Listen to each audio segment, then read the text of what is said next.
virtual building. And that's the original term for BIM. BIM is a very new term relatively.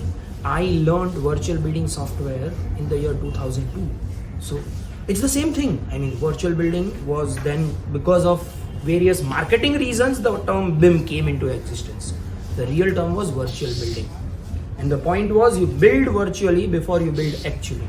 That means you are doing a digital prototype of your built form using your computer. That is BIM. Build virtually.